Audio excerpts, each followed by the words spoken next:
Learn English conversation, listening and speaking. Hello, welcome to the eSchool English. Let's get started. Acquiesce. This is a verb. It's mean to agree passively. For example, I want to go Hawaii, but my husband wanted to go Iceland. I acquiesced. Consensus. This is a noun. It's mean general agreement among a group. For example, there is a consensus that the proposal needs revisions. Itinerary. This is a noun. It's mean a detailed plan or route of an event or vacation. For example, have you planned your itinerary for Iceland yet? Agenda. This is a noun. It's mean a list of items to be discussed at a meeting. For example, please find attached the agenda for today's conference call. Lucrative. This is an adjective. It's mean producing a great deal of profit or financial success.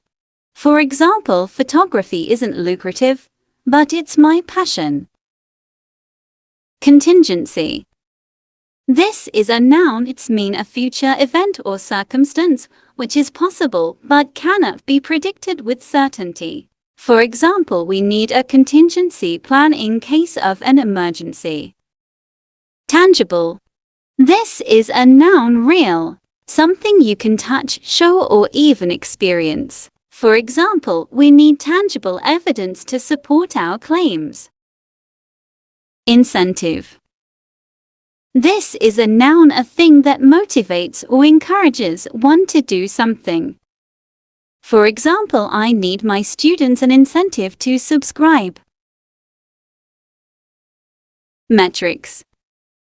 This is a noun. Standards of measurement. For example, the size of your vocabulary is one of the metrics of fluency. Redundant. This is a noun, not or no longer needed or useful. For example, we can say typewriters are now redundant. Don't forget subscribe my YouTube channel for free English lesson every day.